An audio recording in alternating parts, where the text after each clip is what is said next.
This carnival is special one at Spice Isle Jewelry. Get up to 40% off our collection of silver and gold jewelry with purchases above $115. Visit our 2 locations on Grenville Street, St. George's and Spiceland Mall Grand Dance and see our fine selection of traditional West Indian bangles, necklaces, earrings, rings and our unique handmade pieces. Step into Spice Isle Jewelry and shop in air-conditioned comfort with friendly, helpful and courteous staff. We also pay the most for scrap gold. Our repair service is second to none.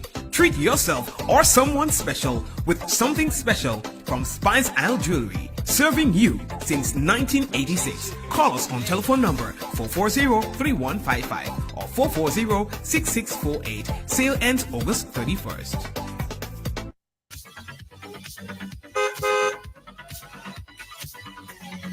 Welcome to Ride Along Live for today, Wednesday.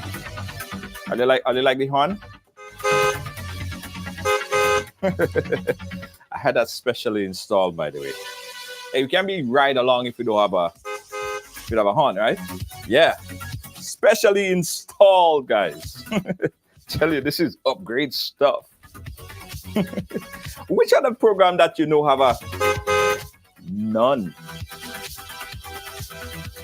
Welcome to Ride Along Live, guys. Very interesting program lined up for you today. Interactive conversation.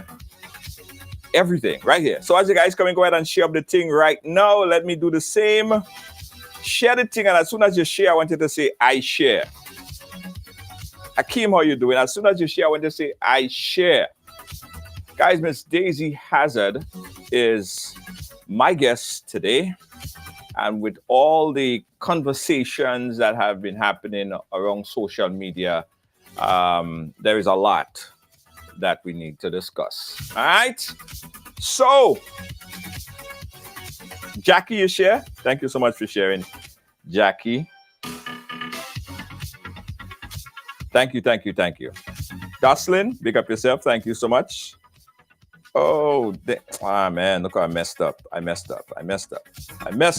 the wrong button. I'm supposed to share. I click don't share.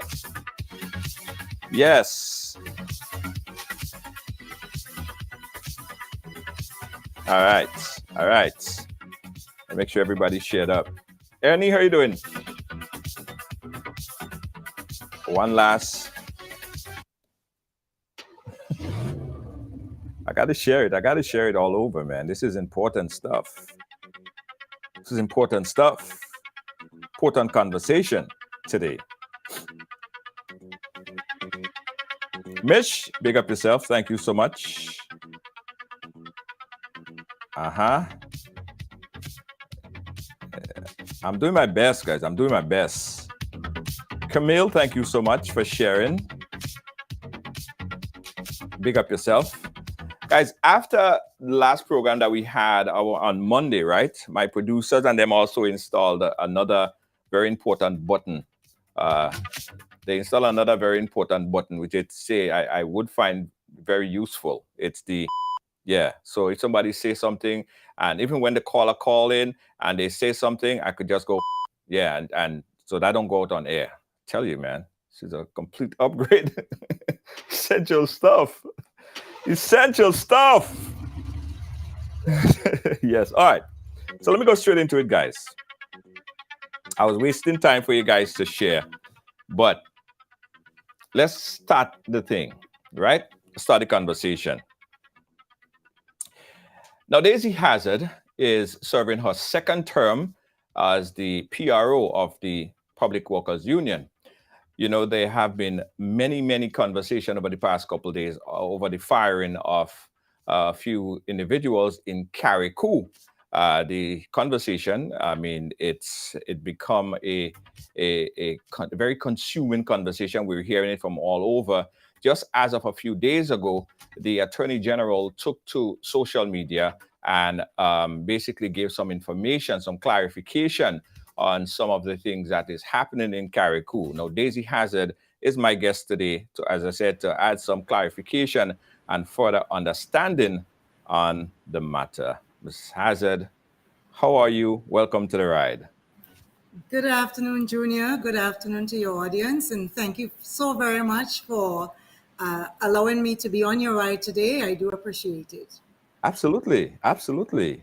It's your first time here, Daisy. I'm It's actually my very first time. And in the last number of days, I've had to assess myself and say something's happening, be it negative or positive, because I'm being invited to speak on behalf of the PWU on rides, if you may call it, and platforms that I've never been on before. So definitely it seems that something is happening and there is a conversation that the public wants to have. Good thing or bad thing? What do you think? Yeah. Well, for some people, it may seem a good thing. And for the union and for myself, it is business as usual. The PWU is in the business of representing workers. We're in the business of advocating for workers. And once they are our members, and once they belong to our union, and once they work in public service, we are in the business of advocating for them, representing them. And we will do that without fear or favor. Nice. And so for our union, it is a good thing. Okay, so before we get into that, before we get into the big elephant in the room, I want to learn a little bit more about you. So you are the PRO of PWU. You're serving your second term. You was recently elected in 2019. Was it 2019? You work in the ministry. You work in the Ministry of ICT as a senior information officer, and you were also involved in the education sector. Did I get that right? Yes, absolutely. So I've been a civil servant. This has been my life path, my career. I was a teacher for many years. I then moved to the Ministry of Education, still as an educator in different portfolios. And just about a year ago, I moved to the Ministry of ICT, still under sort of an education mandate in the area of digital literacy. And my tenure in the PWU started in 2019 when I put myself up to take up the sort of a voluntary position as PRO. And then again ran for another stint and was duly elected by members to represent the PWU as PRO. Generally, how has it been? You know, Junior, when I joined the public service, of course, I joined as a teacher. So for over 16 years, my representative union was the GUT. Mm-hmm. And then for the other half of my career, my representative union, of course, was the PWU. And I'm always someone who pay attention. I pay attention. I like to be involved. I'm not someone to sit by and say, have other people do the work or carry the burden. And in 2019, after observing my union for a number of years, the PWU, looking at what happened in 2018 when salaries were docked, and looking at the trajectory of leadership in my union, I felt that I should not just stand on the sidelines and criticize my union or try to give help from the sidelines, but I should really try to get on the executive so that I can make more of a meaningful contribution. And I went into that union really thinking that I'm going in there to help build my union, which is what I've done. I'm very, very proud of my representation of workers in the last 3.5 years. I'm proud of what I've been able to do with and for the PWU. I'm very, very, very honored to have had that opportunity. But I also found myself in the last 2-3 years pitted against an administration, which is the outgoing administration, the NNP, because in a lot of their practices, the practices of governance were so excessive under the just outgoing NNP administration that in addition to that, I also found myself on programs like these, pitted in the public domain and crying out to the public and saying, look, there needs to be redress in the public service. There needs to be redress in our governance structure, how our country is being governed, how the public service is being governed. And here today, there's a new administration in office.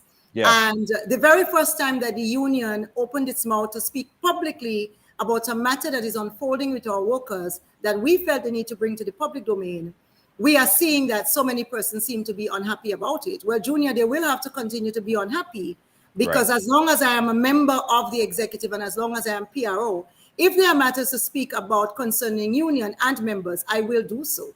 What are some of the issues that you butt heads with the NNP during that administration?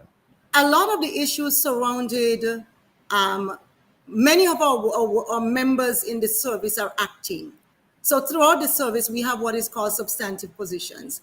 And many persons are acting in positions, in many instances, above their grade. And so they will get an acting allowance, but they will never be confirmed, although the law clearly speaks to you as to how and how long a worker should act and when they should be confirmed. And we felt from a union's point of view, and having observed the government, that a lot of people were kept acting so that they could be kept under the thumb of the government, so that they could not perform their functions without fear or without favor, because no one wants to have to lose income that you've grown used to. Right. The other query that we had with the government was that there was so much what we would, as the union might have termed, victimization, where we saw many civil servants, including myself, after I joined the union, being moved from your substantive position and being placed into corners and being placed in areas of the service where you literally were made not to work or you could not progress in your career. This happened to me. Right. I lost my substantive position in 2019, and for almost 2 years and more, I did not even have a desk or an office in the government service. I did not make a huge clamor and cry about it in the public domain because as PRO of the union, I knew that there were hundreds of workers in similar positions, and it would be selfish of me to speak about my own cause and not represent these workers. And so that's one of the things that I've had to represent very forcefully in the public domain in the last 3 and so years. The other thing that we had to represent is the issue of contract workers, unestablished workers, workers without any sort of instruments of appointment, but persons who are serving government and country for long-standing periods as much as 19, 20 years. Yeah. And we have made that clamor that there is no way someone can be working for all this time and still not have job security. Right. Still not be able to go to a banking institution and be able to get secure finances and live and establish a livelihood. And today we find ourselves as a union coming into the public domain to speak about the very same thing happening under the present administration. Yeah, you know, I spoke to Brian Grimes a few months ago, I should say. And that was one of the things that we spoke about, contract workers, right? Yes. During the previous administration, was that a major problem? It was a major problem. And I, as PRO of the union, I brought this to the public domain. I took up this cause, this fight, very deliberately and objectively in 2021 specifically, and brought to the public the piece of law or labor law 29.5, which speaks to contract work and how and when a person can be contracted and how and when, for how long a contract worker can be a contract worker, and what happens in law, even if there is nothing in writing after a 2-year and in some cases a 6-month period. And that's a record I'm proud of. I stand by it because I've advocated as the PRO. I've taken even licks from members, established members who have said, why is the union and why are you fighting so hard for unestablished workers? But these workers are workers providing service alongside established workers. And for as many years, and in many instances, many more years, a lot of those persons have come up for retirement last year. Some of them are going to come up for retirement this year. They are not eligible for the 1958 pension benefits, which we are going to receive in November. Yeah. And so the union has been pleading this cause in the public domain. And I have been doing it as PRO of this union since 2019, and in particular, over the last year. You know, I know what everybody wants to talk about, but I need to get some background. It's important that we establish some of the background because, as I said, there's a big elephant in the room, and everybody here, they're throwing out the question, let's talk about this, let's talk about this. But I like to take my time We have time. Absolutely. Yes, yes. When you ride and you glide, you know, you don't have to rush. And there's a long stretch of highway ahead of us. Yes, yes, yes, yes. Again, guys, we're speaking here with Daisy Hazzard, who is the PRO of the PWU. Now, I want to ask you another background information as it relates to the contract workers, right? How long could a person, an individual working for a company, work as a contract worker? Could that, yeah, what's the lifespan of that contract? There are sections of the law that speaks to this, the Labor Code of Grenada, and I'm going to speak specifically to Section 29.5. 29.5 tells you that a person who performs continuous work at the same rate, in the same manner, every day over a period of time, if that person is on contract, when that contractual period comes to an end, even if it was a written contract, if the person is kept on in the employment, doing the same job, performing the same functions in the same way, that now becomes a contract. In some cases, it's after 6 months. In some cases, it's 2 years, but I think the law really recognizes 6 months. And Okay. that is across the board, be it private sector, be it public sector. And so that is why employers have to be careful that if you employ someone on a contract and you are giving them the same duties and responsibilities day after day, and the contract comes to an end, you either issue them a new one, but if you fail to do so, then it means that they have become permanent in your establishment by virtue of what they've been doing. And in the public service, there are workers in excess of 19 years, going on 20 years, a huge majority of workers who are so employed by the government and people of Grenada. Hold up. So you're telling me that there are some workers right now working 18 and 19 years with a contract that have never been renewed? Some of these workers, Junior, as I've said repeatedly in the public before, have no contracts at all. So they were not hired with a contract. Some workers have contract for service. Some workers have contract off service. There are Right. different permutations. But altogether, regardless of what contract workers have, what we are seeing across the board is that they continue to work for government and for the state, doing the same jobs. You also have persons who have no letters at all. Some of them 19 years. They were brought into the system. They have been serving continuously, regularly, but they have no letter, no instrument of appointment, as we call it. You also have persons who may have had a letter from a PS, or someone who might have had a letter from the PSC and that letter is expired, but it expired 10 years ago, or it expired 18 years ago. And so this is the public service that we are facing today, which we have been facing for the last 19 years. It's not a new problem. It's an old, long-standing problem. So with these contract workers, are they still paying union dues? Are they being still represented by the unions? Right. And so again, Junior, it is one of the complexities because not every person who is employed in the public service pays union dues. You have persons who might be in the service longer than other persons, but based on how they were brought into the public service, they either pay a due or not. And these are all the irregularities and anomalies which this union and myself has been bringing to the public in the public domain and ventilating for years now. But how has the union represented, or how has the union forced or put pressure on the previous administration to change that rule? Because the previous administration been there for a period of time. What has the union been doing to put pressure on the previous administration to change that? Let's be clear, Junior. If a person has been working 19 years or 17 years or 15 years and they are still not established, it does not fall under one administration, because in the last 20 years, we have had more than one party, political party, forming the government of Grenada.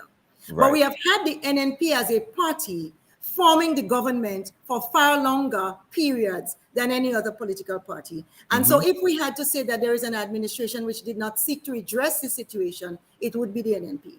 Also, in the period that I've been PRO and agitating for this, both in the public domain and on the table, where our union has been advocating in writing, we have done as much as we can. What we saw from the previous administration, and if the public would remember, even as early as February, as recently as February of this year, 2022, our union met with then Prime Minister Dr. Keith Mitchell and the PS of the DPA at the time, and we got a commitment to begin the process of regularization. What we also heard from the DPA, which is Department of Public Administration at that time, was that even that department were not aware of every single person in the service who was working for government, because some persons are just not on the books. Were you ever And so successful? Was the union successful in? No, because what happened after that commitment was made in February, we saw no further movement on behalf of the government to attempt to do so. And so what did the union do? What did the union do? When we engaged the PS at the time, the PS told us that the politician, that's Dr. Mitchell, when he says something, it doesn't mean it's policy. So the union at this time, there is a new administration in office. They have campaigned and brought the same matter to the public domain. Right. They have resolved to and promised to the Grenadian people in their manifesto and in their campaign promises to solve the problem within the public service and to ensure, in the words of now Prime Minister Deacon Mitchell, that there is one single public service and that there is no parallel service as we are seeing presently. So the union was not successful in negotiating with the previous administration? Not on that matter at all. Because we have to understand that the previous administration seemed to have liked the idea of being able to keep people afraid, not secure in their employment. And so that is, we believe that is why that situation persisted for as long as it did. So it was not successful. So it was a failure in negotiating with the previous administration. Well, I wouldn't say it's a failure because negotiations take time. And remember, the union is not the policymaker. Neither can we sign off on documents. It comes back to the will of the politician, the policymaker. So if a policymaker or a politician just decide to blatantly disobey or disregard the union, the mandates, right? The union, what position does it put the union in, and what kind of pressure could you put to force the administration to do left A or B? Junior, I love this question. One, the union cannot mandate the government. The union has no power to mandate the government per se. We can't say to the government, sign or else. We can't say to the government, you have to sign or else we're going to take you out of office, or you're no longer going to be prime minister or minister. So there is no mandate that the union can place on the government, but what the union can do is advocate and represent, which is what we have been doing. What the union can also do is to seek public pressure, which is what we've been doing. Yeah. And I believe all of us saw on June 23rd that perhaps the public pressure, because a part of the NDC's campaign, a huge threshold of their campaign, had to do with labor issues relating to the public service, the pension and gratuity matter, and the same unestablished and contract work, which we are talking about here today. And so it might have taken a long time. Let us also look at the pension matter. The pension matter took 38 years of persons retiring without receiving their pension. 38 long years, which is more than half of my lifetime, almost my entire lifetime. And eventually unions took this matter to court and won. And God is a good God. Today we have a government and an administration in office who has promised to pay the pension. And we are absolutely certain that come November 15, we are going to see persons beginning to receive their pensions. Absolutely. I am working presently where I sit in the little corner in which I've been placed. The pension desk that has just been sort of reestablished again. These workers are alongside me, and all day today, all week, you're seeing pensioners coming in just to ensure that their matters are being handled properly. And so we are very grateful for that, but it takes time. Industrial matters do not always resolve themselves easily. Right. So I just want to establish that you did apply pressure, but it was not enough to change anything. Well, I wouldn't say it was not enough to change anything, because at the end of the day, we got a judgment in the court. Now, I'm talking about permanent. Yes, we were not, no. The contract work, there was no will by the previous administration beyond making empty promises at the table. There was no will by that administration to do anything about contract work. Have the union ever handled a situation when the previous administration came into power and they would have been, or they would have fired excess amount of people? That's in the previous administration scenario. Have the union ever took a stand, or did the union take a stand when that happened, when the previous administration came into power? Well, Junior, I would want to think that that's a question that's beside the point, but you've asked it and the public seem to be asking it, so let's answer. The Public Workers Union of Grenada was established in 1931. Right. That's before my time. And successive presidents, so successive executives would have to deal with situations as they arise. In my time, whatever situation arises that is brought to our attention or we become aware of, we deal with it. There is but no government is a continuum. Labor integration matters should be a continuum. You have to take. Well, Junior, even if it's a continuum, you cannot ask me what someone did in 1931. You cannot ask me what someone did in the 60s or the 70s. You can ask me about my present tenure because I'm here today. Okay. I wasn't even born in 1931 when this union was established. So to ask me about all the precedent of all the matters that might have arisen in the past and how the union dealt with it, that's ludicrous. How am I supposed to answer that question? But what I can answer for now. Is it safe to say or to assert that when the previous administration, or if the previous administration had situations where individuals was fired, that the union didn't take a strong, solid stand? Is it appropriate? Junior, how can anyone assert that? The business of the union every single day is to represent workers. And so there are workers who may get victimized or workers who may have problems and so, and may never bring it to the union's attention. There are workers who don't want to write.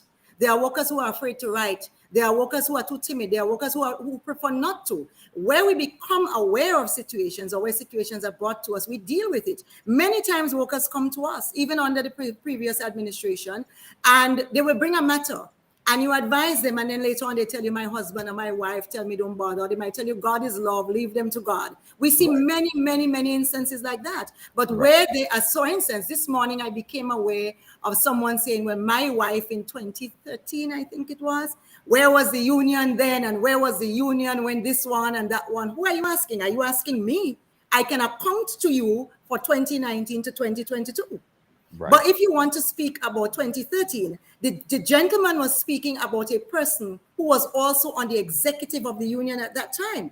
So my question is, throw it back to your wife, because she was on the executive. I was nowhere near close to your union at that time. I was probably under the GOT. Right. And so the fury that we're hearing in the public about where was the union and why didn't the union, I've heard why didn't the union when the PS in Carriacou was victimized. I've heard why didn't the union when the former president, well, I've been victimized. As I said earlier on your program, I was victimized, you can call it that, in 2019. I was a member of the union. There are presently 5 members of our executive, or let's put it 4, who have been shunted out of their substantive positions, many of them for many years. So the union is always here working on these matters. It takes time. Yeah, but I would assume, and I'm not, when I speak about what the union did, I'm not speaking about 1932, by the way. I'm talking about the previous administration. But there should be a level of precedence that would be set. There should be records. There should be, I mean, everyone don't just come in and make policies. Policies should be ongoing, and policies, you would come in and adapt policies and principles of the previous administration that came before you. So I'm just saying, if it's a policy of the union to represent when previous administration would have overstepped their policy, and the answer to that is the policy of this union is to support and represent workers. We supported and represented Gemma Bain Thomas. I came onto the executive long after Gemma Bain Thomas was victimized, and every time I have the opportunity, I speak about her in the public domain. And every time I have the opportunity, we speak about and represent workers who have been treated unfairly by previous administrations. That's the business of our union. It has not changed from 1931 to now. All right. Okay, so let's deal with this particular issue here now. There have been so much talk about what happened in Carriacou. There have been so much conflicting information. I myself I got various versions of this information. What are we talking about? What is the situation here? I'm hearing hundreds of people was let go by the new administration. I'm hearing it's only 2. I'm hearing it's only 4. Clarify it for me. What are we talking about? What's the situation in Carriacou? Right. So I cannot present to you a holistic view of what is happening in Carriacou and Peter Martinique. The government, the present administration, would have to present that to the public. From the reports that the unions have been receiving, because it's not just the PWU, a number of workers have been released. I have heard that there was a first batch, a second batch, and a third batch. And it happens under every administration. What the union is concerned with and who we are representing are the 5 persons who belong to our union, our members. And these 5 persons, This is what our union is concerned about. The 5 persons, Yes. I have names on here, so I'm not going to leave it up on your screen, but this is who we are representing. This is who we are concerned about. Of the many, many, many that we have heard about, they are not our members. The cause that we are fighting we're talking about are 5. persons who are our members. We're not talking about 500. I don't know about 500. I cannot speak to that. The administration would have to answer that question. Oh, but that number been circulated. I do not know. I cannot speak to it. Okay, so we're talking about 4 or 5 people. I have 4 on my list. I have Toya, Kasha, Angela, and Louis. I have 4.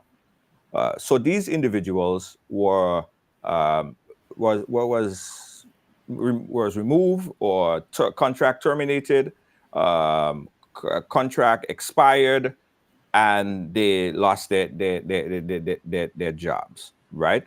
These individuals, are they contract workers or were they contract workers? None of these workers, Junior, are workers employed with the PSC. None of these workers have permanent employment under the PSC. But at the start of your program, as host, you asked the questions that laid the groundwork, so I do not need to go back there, in terms of when does a worker become permanent. So let me just go through my list here.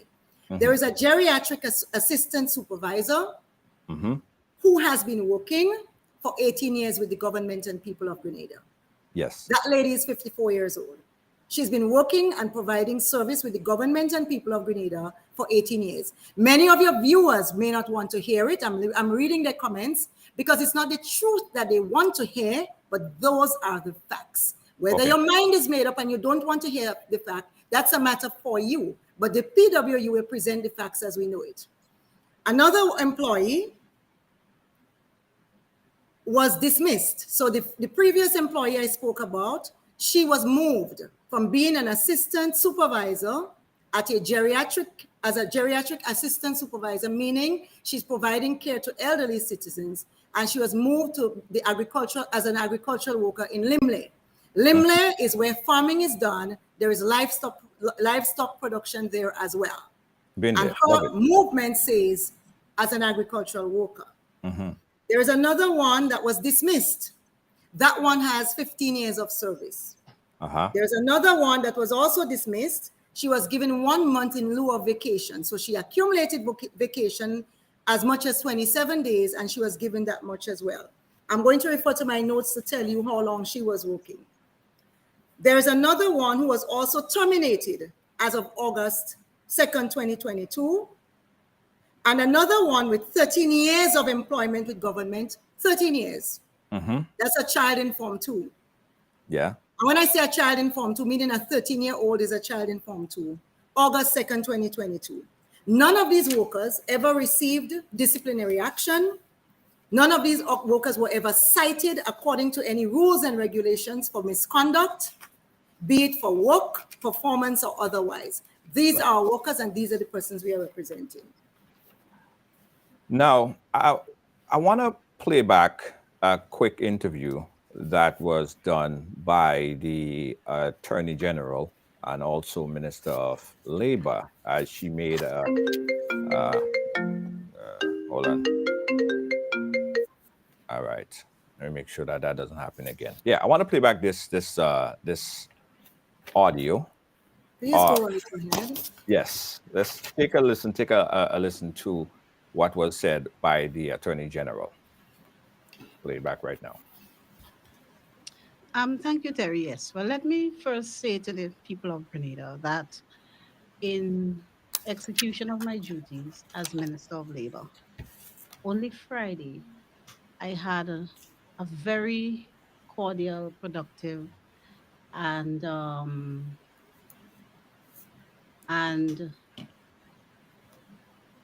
I would say fruitful interaction with the Grenada Trade Unions Council, a delegation. And from my recollection, all of the unions were represented. It went very well. And we spoke of a number of issues that are of interest to the unions at this time and of interest to the government as well as we pursue our transformation agenda. And in that discourse, never once did the unions express concern about any dismissal, you say, of Yeah. hundreds of people. No, That's the allegation. that was not a concern raised by the unions at all.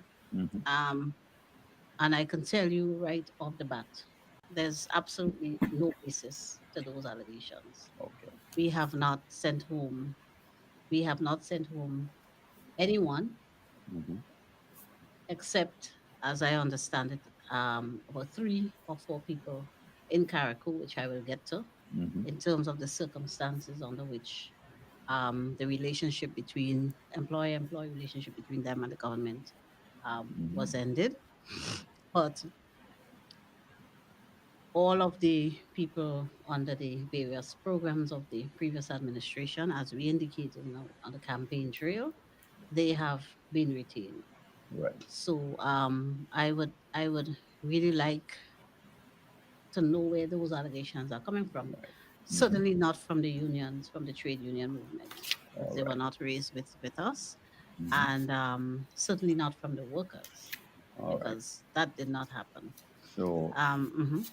so in the interest of bringing clarity first and foremost to this matter, for all those who are on Facebook spreading misinformation and making mischief, so to speak, the record is the government of Grenada has not terminated the services of any employee, No, and certainly not hundreds. and certainly not hundreds, Certainly, as the allegations go. yes, I heard a voice note that was Yeah. making around saying 5 to 700. Yeah, But we would like those 5 to 700 people to come forward right.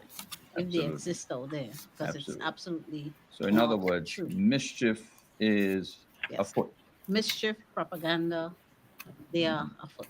Okay, so And as I say to you, I understand that the trade union, the public workers union in particular, hosted a press conference recently in which they dealt with um, the termination of contracts and ending of a relationship of about 4 people in Carriacou. Um, those are the ones I am aware of as Minister of Labor and as AG, because in my capacity as AG, some of these things will come by for naturally. advice.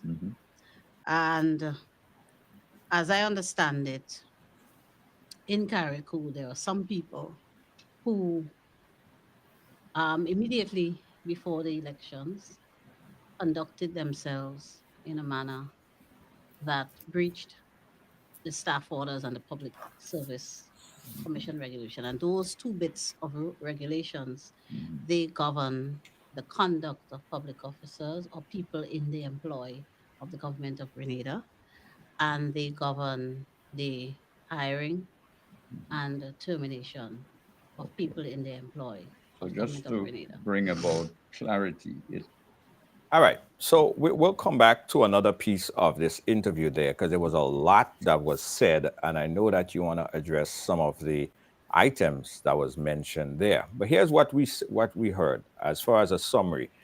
The four persons with contractual arrangement were dismissed in Carriacou. The ground for the dismissal was as followed: high unproductivity on the job, display a level of misconduct, display a high level of disrespect to other workers and also the minister and members of the public, and involved in active political campaign.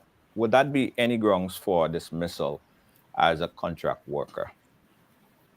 Whether it's a contract worker Or any worker? established worker, any worker employed with the government and people of Grenada is guided and bound by the SRNO, which is the rules and regulations that you follow. And you've spoken to, and the Attorney General has spoken to several statutes. There are several procedures that can be followed and is followed whenever a worker contravenes any of the staff orders. The final act that can be committed if a person contravenes the SRNO would be termination. In some cases, the government can even pursue legal action. The softest thing that can happen is a verbal warning. The next thing that can happen is a verbal warning again. On the third occasion, a worker can be circularized. You can be given a letter. It can be placed on your file. It cannot be placed on your file. So if we had to discuss all the ways and permutations in which workers can contravene the SRNO and all the ways and permutations in which a worker can be disciplined, we would have to do probably perhaps a 2-hour program. In the case of these workers, and in response to what the Attorney General said, let me show you this. I'm trying to protect people's privacy. Right. This here speaks to Government of Grenada letterhead. If we look, we'll see the coat of arms. So what I'm showing to the public here. Well, we cannot see it. Okay, you cannot see it. Blurred out. So what But I you have in my to possession are the termination or the letters that workers received, moving them out of taking care of children in daycare centers. Is this the same document? Is it the same document that I have on the screen? That seems to be one of them. That's Louis Joseph. That's a termination. Moving them out, so you have everything, juniors. But I still have, from the union's point of view, I have to protect people's privacy. You can share it, but I will not. But rest assured that I have all the files. I have everything. So what these termination letters said is that these workers contravened Section 74, 1(6) of SRNO 27. In one case, I think 36 was cited, 36D and a number. But in most cases, the section that was cited was the section relating to political activity. Right. In the other instance, what was cited was, I think, misconduct and disrespecting a minister. Mm-hmm. Now, Telvin Andrew, Minister for Carriacou and Petit-Martinique Affairs, became minister on June 30th. And so what the Attorney General just said to the public there is that she is satisfied that Minister Telvin Andrew was disrespected by a worker in his capacity as Minister for Carriacou and Petit-Martinique Affairs. And the union says categorically, this is an untruth. No such thing happened. There is no proof or evidence on any worker's file that would substantiate that claim. If a political candidate in the public domain prior to June 23rd or prior to June 30th, when he was sworn in as a minister of government, felt that he did not like something that someone said to him and felt disrespected, you were not minister then. You were a political candidate. You became minister on June 30th. And so if you're saying that someone disrespected you as minister, it would have to be after you were sworn into the cabinet of Grenada and the government of Grenada on June 30th. And the union makes it categorically clear that no one, not the Attorney General, not anyone else, can prove this, because to prove it, it cannot be hearsay. It has to be on the worker's file. Let us go back to what the Attorney General said. Madam Attorney General said on Friday, which is August 19th, I had a cordial conversation and interaction with the TUC and heard about these allegations. By Sunday, the matter was investigated and the Attorney General proved that these workers and that everything that was done, that these workers were fired because they contravened and the staff order 27 and that they were disrespectful to a minister. I would like to ask the Attorney General to show us the files. And this is what the public needs to understand. You cannot just terminate a worker on the basis of a hearsay. Gathering evidence as the Attorney General of our country cannot be on the basis of hearsay. You would have to examine the evidence. There are some other items that's outlined on this termination letter. One, your temporary appointment takes effect from the 1st of July, 2023, and will continue until further notice. That is there. You said 2023. We're not in 2023. That's on this termination letter right here. Sorry, hold on. That's what it says. So probably hold on. Let me go back to it. That's what it says. It says that your temporary appointment effective. Sorry, 2013. My bad. 2013, and will continue until further notice. He says that the wage, of course, he says the wage, and he says you will be subject to the provision of the Public Service Commission regulation, the Civil Service Staff orders, the Finance and Audit Act, and other regulations from time to time. You will be directly responsible for community development officer. Basically, it gives them it outlines that, and they also say your appointment can be terminated 1 month with 1 month notice in writing by either party. So how is that not the right part? You see, Junior, we cannot have it anyway. We cannot have these workers be accountable to civil service rules and regulations, to the SR&O, to public service rules and regulations, on the one hand, when it's convenient to us. So we want to be able to dismiss and fire and terminate at will. But on the other hand, the other pieces of law, civil service law, which speaks to contractual employment, we do not want to abide by it.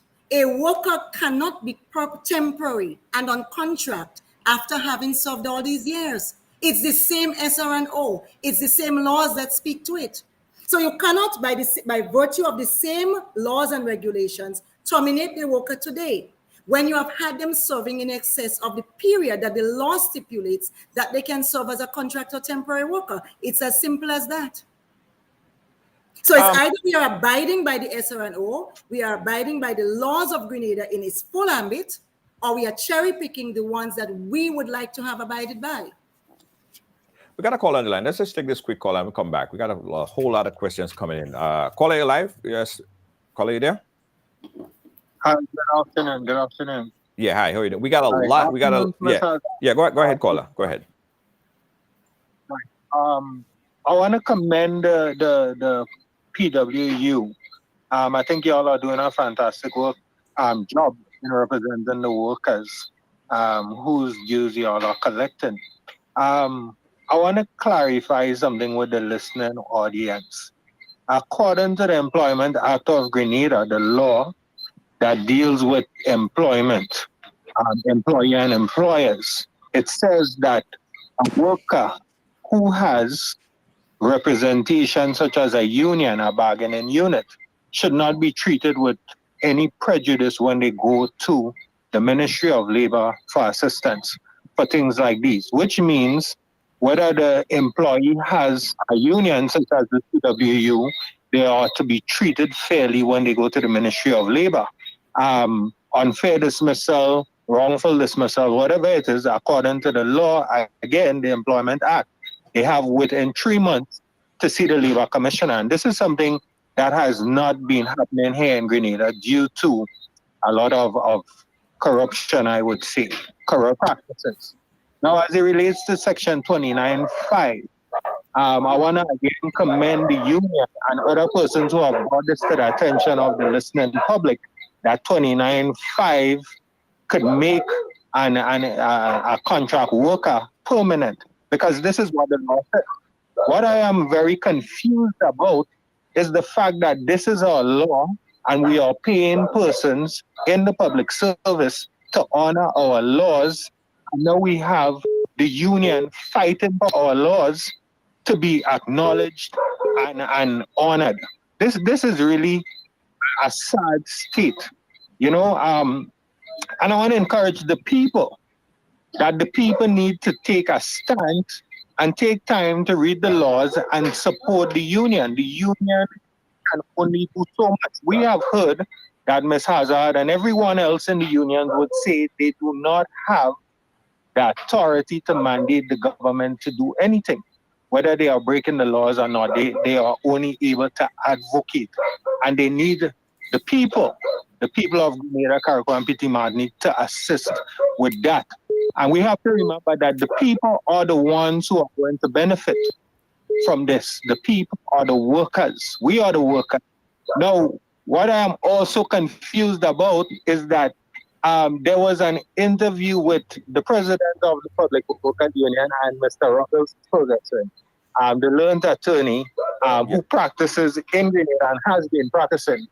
And one of the dismissal letters in the quotation or the reference that was made to dismiss one of those workers that we're speaking about this afternoon was a law that does not exist. And this is what we learned from Mr. Ruggles Ferguson, based on the document that he received. It was a law that did not exist, something that came from our government office, from Right. a permanent secretary. Right. Right? This is embarrassing. And the final thing, Junior, is that the Minister of Labor and the Attorney General said that the leader, the union leader, Mr. Grimes, defamed the character. She implied that he defamed the character of persons by saying this was an act of terrorism. But when we look at the definition of terrorism, it doesn't necessarily mean the use of violence. It means the use of intimidation, right? And this is what has been happening in Grenada. It has been happening. So I do agree with the gentleman that it is Right. an act of terrorism. And you know, Ms. Hazzard, keep doing the fantastic work that you all are doing. We all are benefiting and everyone to come after us. So Thank you. Congrats on that. Jude. Thank you so much, Earl. Yeah. Wish to respond? Thank you, Junior, and thank you, caller. Thank you so much. Of course, the union will do what it has to do. We did not lose a mandate. I was on a program, I think, 2 days ago, and it seems that there is a section of the population that would like the union to be silent and to not perform its functions. But when this administration won a mandate on June 23rd, the union did not lose a mandate to represent its workers. I'm looking at the comments, Junior, and I have to laugh because I'm seeing so much irrationality. I'm seeing persons saying actually what I did not say. For instance, I categorically said that the 5 persons that the union is speaking about and has spoken out about, we represent them. They are our members. And yet I'm seeing your viewers, your listeners commenting. And again, we understand that there may be a faction of the population now who thinks that what should apply is Bush law, or law according to a particular color, and that perhaps the union should say nothing at this time. The public is free to their opinions. They are free to their views, what the union will do. And what I will do, as long as I'm PRO of this union, I will represent workers without fear or favor. I will represent workers as in the best way that I can as PRO of this union, where I'm aware of and where they bring their matters to our attention. And to those persons who may not like it, I will have to say that you will have to learn to live with it, because the union has not lost its mandate. And if we were to go the road, Junior, of, well, it's our time now and we are in office now, and so there should be no voices that speaks out and says, hey, we need to course correct on something, or perhaps we need to look at what we are doing in this situation here, then we are in for a rough ride. Because governance, and as I've made the case very clearly in the public many, many times before, part of the role and function of our union is to safeguard our democracy. We are enshrined, labor unions and labor rights is enshrined in the Constitution. And the Constitution of Grenada still stands. So to those persons who may prefer that the union not speak at all, I will have to say to them, get used to hearing from the union. Because we got another caller on the line. Caller, you're live. Hello. Thank you very much, Junior. And I want to say to your guest, people's comment is also part or enshrined in the Constitution. So you spending so much of time focusing on the comments of people, they have a right to comment. But I want to get straight into the meat of my contribution. I want to ask your guests, according to the letter of appointment, can you tell us what is contained therein in terms of the letter? Because before me, I have a letter that speaks to the 5 people that you referred to. 1 was transferred, and in fact, we should be happy that that person was transferred because that person under that said letter, but was performing. It states that that person is employed temporarily, hired temporarily, and it further states in that letter that the appointment can be terminated on 1 month's notice in writing by either party. I am asking the union, why didn't they lobby the government to change the wording of those letters? Why after the fact? You were there, you have been you're a seasoned public servant, you have been there for so long. What is the union doing as it relates to that? How can you correct that? Because right now you're talking after the fact. Temporary means temporary. The union should be lobbying for government to have these people or the folks in the public service made permanent, appointed by the Public Service Commission. So now you come in and say, well, they've been there 18 years, they've been there 5 years, 13 years. The question is, what did they sign up to? They sign up to a contractual agreement which says that your temporary appointment takes effect on the 1st of July 2013. So that's one. But I want to ask the same guest that you have there, why we didn't hear her union speak about the 63 people who were sent home in 2013, and in fact, clearing the way for the same people, some of the same people that you now speak of. And let me make a correction here. The union really and truly don't genuinely represent these people. They just take their dues. Because when there was increases, Junior, 4%, how much percent that they negotiated for, those contractual workers, they never get 1 cent. The union got their dues and they collected their dues. So all this talk about represent is just a fly in the face. But I am simply saying, why didn't they speak up when the 60-something people or so were fired by the NNP administration, clearing the way for these said people to come in and get employment temporarily? Why they didn't speak up? That's my contribution. All right. Thank you so much, caller. All right. Thank you. All right. Hazzard? Yeah, well, Junior, what I would like to say to your caller is thank you so much for calling into the program and thank you for your comment. But maybe the caller joined the program late because a lot of the questions that the caller is asking was answered very early in the program. And the caller is asking about 2013 and why didn't the union and why didn't she? As I said before, I joined the union executive in 2019.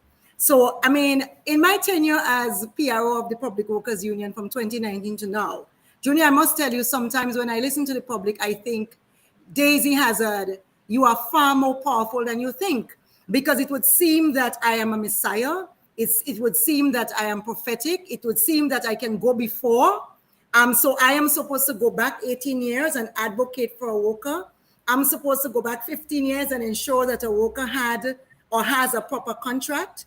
And if we go through the public service, we will find out that almost perhaps more than 1/3 of the public service has these kind of a contractual arrangements. So according to this caller, I would have that kind of a superhuman power to find all of these individual contracts and arrangements and letters and no letters and fix them way in the past. But you have an obligation to fix it now. You have an obligation to fix it. In me all of these powers. Thank you, caller, so much. But wouldn't you have an obligation when say you didn't have the power to do anything before you took the administrative role there.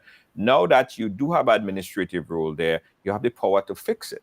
You have the power. Junior, but this is exactly why the union is speaking out now. If you're saying, and if your caller is saying that the union has the power to fix it, this is exactly why we are here. So again, thank you, caller. Thank you, Junior. Thank you, public. We are doing what we are meant to do. Right. Let's take another call. We got another call on the line. Caller, where are you calling us from? From Grenada. Right ahead. I have a question to ask Miss Hazzard. But before I ask the question, I want to share a little history. Every administration that come in power since 1974 has sent workers home, including the PRG.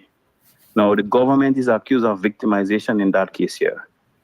And this is a serious claim. So it means, therefore, and I'm asking her, does it mean that all government that came in power has victimized workers? And if the answer is yes, what has the union done over the years when this victimization and then were taking place? Because I didn't see them active and I didn't see them move so swiftly when those things were taking place. So why not? Why so swift? Right. When this victimization. Yeah. Hazzard? Yep. So thank you, caller, again for your call and your comment. And let me start by saying, Junior, that the workers in Carriacou that the union is speaking out about and representing, one, these are not the only workers that has been sent home by this administration. Where our workers, our members have been affected, be it by termination or movement that is unfair or does not follow the process of natural justice, we are speaking out and we will speak out. And our advocacy on behalf of these members do not only amount to speaking in the public domain. In fact, we have been monitoring this situation for the last 4 weeks or more. We have had several conversations with PS Williams in Carriacou. We have said to the PS Williams that there seemed to be a hasty move to terminate these workers or to move them, and a lot of what you are doing contravenes the very S&O, R&O which you are citing. In our 4 conversations, 3 verbal over the phone and 1 in person with P.S. Williams, we were told, all you don't know what these people do, and I'm sort of prefacing, these people are very political. They worked on behalf of the NNP. We cannot keep them around this government. We cannot allow them to destabilize this government. And so we are doing what we have to do, and more letters and terminations and movements will follow. And so the union will have to do what the union has to do. Well, let me ask you, Ms. Hazzard. Hold on, Junior. So let us be very clear that due process has been followed in trying to resolve these situations behind the scenes and out of the public domain. What we gathered after our conversations with both the Minister of Carriacou and PT Ethnic Affairs and with the PS is that there were things that may have happened or perceived to have happened on the street prior to June 30th, where persons took a personal grudge and brought it into a government ministry and carried out administration on the basis of personal grudges. We were told, well, the lady rang a bell in my face. Now, this is a PS saying that. So you are saying to us that you called in a worker into an office for disciplinary action on the basis of a bell being rung in your presence on the street. You are not the PS on the street. You are an ordinary citizen just as any other person. So where a worker has to be terminated or moved, there must be a due process. Even if you are accusing this worker of political affiliation, it cannot be what you say. It cannot be just your word. You have to prove it. There is natural justice and there is due process. And this is what the union is saying. We are not saying whether or not these workers are right or whether these workers are wrong. I suppose when this matter makes its way through the due process, we will hear more of the ministry's case, and it has to be in writing. It has to be that you prepared a file which proved that these workers conducted themselves in a way that contravened the staff orders. It cannot be someone's word. It cannot be that someone feels that me, in my personal capacity, I was slighted on the street. That cannot be natural justice or due process. This administration cannot afford to follow this path, because if this path is followed, then it means that you'll have to look across the service to see where a political person felt they were slighted or something wrong was said to them, where someone perceived that they saw someone behaving in a political fashion, does not follow due process, do not follow the order of natural justice, which gives someone a hearing, which the SRNO speaks to. But we can just see a mass firing of persons within the public service. Do we want to see this in a mass? When you say again, when you say a mass, because there is more than 1/3 of the public service under such arrangements, serving for many, many donkey years. Okay. And so, if it starts in one location, how do we know when and where it will end? But more to the point, to answer the caller, Junior, yes, governments around the world and in Grenada, administrations from PRG to now have a right to secure their administration.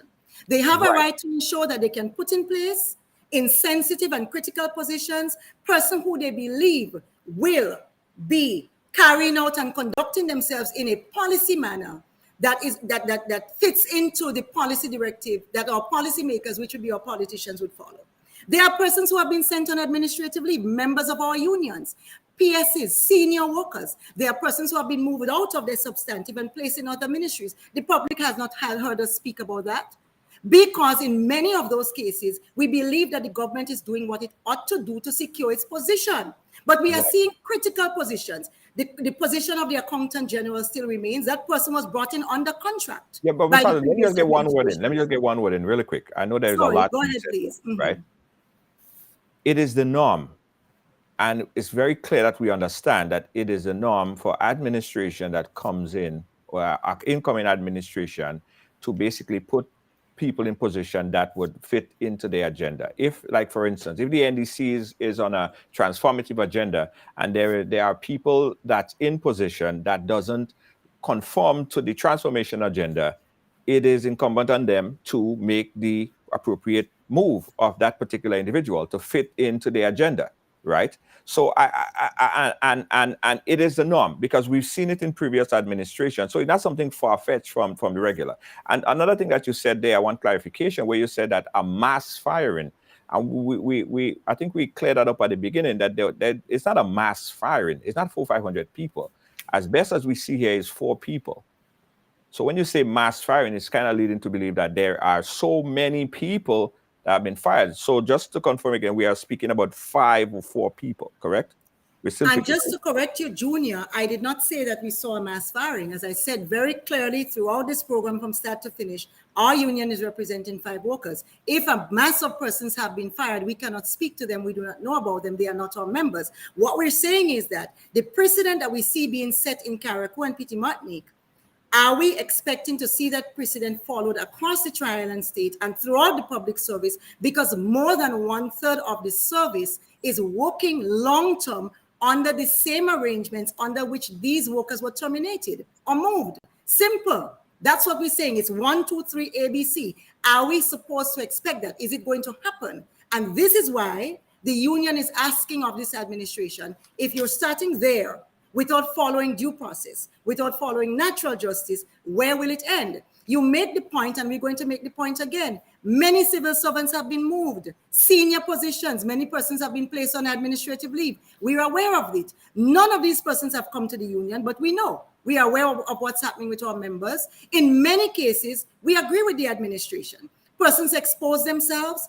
Person would have been seen to have performed their functions with a sort of a bias and a leaning to a previous administration. And this new administration, this very young government, has every right to look at critical positions and secure or attempt to secure its office. Because Junior, 1, how do you prove that somebody is persuasive, is yellow or green, or will support your policies or not?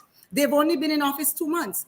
Is there the proof that there are officers around who's going to destabilize the government because they belong or perhaps have a leaning to another party? And is there the proof that persons who have a leaning to your party will work? It is people work, workers work. Where persons don't work, they do not work. But the critical point is that the government, the administration has a right to. They've done it. We know of workers who have cried bitter tears because they've been moved out of their PS positions and other positions. We have said nothing. But Junior, let me ask this public. Are you saying to me that this administration, in securing their transformational agenda, that a worker, a 54-year-old, and another 50-something-year-old who is looking after elderly citizens in Carriacou, are providing daycare services, cleaning up mess after young children, feces, fecal matter after young children, and after elderly people, that the agenda of this government can be sabotaged by these positions, that workers who are not in critical policy-making positions, like your accountant general, like your attorney general, sorry, like your GG, like the GG is not a worker, but the governor general is still there. The police commissioner is still there. The accountant general is still there. The PSs are still there. Most of them, they are positions and persons we have seen who our workers would have said to us, very, very political in conducting their duties, they are still there in critical positions. So if there is a transformative agenda that the government is pursuing and they're securing their position and their governance, how does someone who is cleaning fecal matter present such a severe and dire threat to the administration? Let's ask a quick call and we come back on the caller. Where are you calling us from? Hello? Hello? Good evening. I'm calling from Grenada. Yeah, hi. Do me a favor, caller. Do me a favor. If you hold on, caller, if you have me on speakerphone, take me off a speaker. I'm not hearing you too clearly. Let's speak straight into the phone and we'll hear you a lot more clearer. You could go right ahead. The matter with the work. Yeah, go ahead. The matter with the workers. The matter with the workers, was it brought to the labor commissioner? And if it was, what was the decision that was made at that point at that stage? What was the discussion like, and what was the decision that came? Because if there's a matter with labor, we have a labor commissioner. Was the matter brought up with the labor commissioner, and what was the discussion like, and the conclusion at that stage? Did you hear the caller? Yes, I heard the caller. Thank you, caller, for your comment and for your question. So, caller, this is a very new matter. Most of these matters started about a month ago. The persons that we're talking about here were effectively transferred Monday, August 1st. Some persons were transferred in July, but to take effect in August. As we said before, the union has reached out, as we do. Typically, once we become aware of a situation, the first thing that we do is we reach out to PSs. Generally, in the norm, since I've been in this union, what the PS would do is invite the union for a sit down, we'll trash out the issue, and we'll sort of try to determine how do we go forward. What we saw in this instance was the PS said, I don't really want to hear what the union has to say. I am going to do what I'm doing in Karaku, and the union should go ahead and do what the union has to do. And so the union is doing what it has to do. This matter has not yet made its way to the Labor Commissioner. We have written, in addition to speaking with the PS, we have written to the PS, we have written to CABSEC, and I think we have also written to, let me see if I could consult my notes. I don't think as yet this matter has made its way before the Labor Commissioner. But the concern that we have is that when this matter makes its way to the Ministry of Labor, the Labor Minister, who would at some point perhaps may have to adjudicate on this matter, because we've seen that happen before, may have to sit on this matter and may guide and direct the process in this matter. But we've seen that Labor Minister and Attorney General speaking out on Sunday, after having said that on Friday she had become appraised of the matter and she had not done yet any investigations, by Sunday saying, I've investigated this matter and whatever was done legally and morally. How can the public, how can this country, and how can the union and the workers be satisfied that when this matter gets before the Labor Commissioner and the Minister for Labor, that they will get a fair and just hearing according to our constitution and laws in this country? Junior? Yeah. 717-015-720, guys. We open up the phone line to get your questions live on air. Again, you could call WhatsApp or you could call direct. The number is 718-701-5720. Of course, we're speaking about this very contagious issue. It's been circulating through the blogosphere for this past couple, for at least this week or so. And it's good that we get clarification. It's good that we have that conversation, because I'm fully aware that there are information that has been circulating that is completely incorrect. And it's good that we address this and put it all into perspective. So when we have this type of interaction, it's good that we could hash out all of the BS and get the facts. Again, so we want to get the question. I see a lot of comments in the chat, guys, but we're inviting you guys to call in as well. Again, the number is 718-701-5720. We got another call on the line. Caller, go right ahead. Yes, good night. It really hurt my heart to hear that Ms. Hazzard is saying that I made 11 and a half years in the ministry. I was paying union dues for 11 and a half years.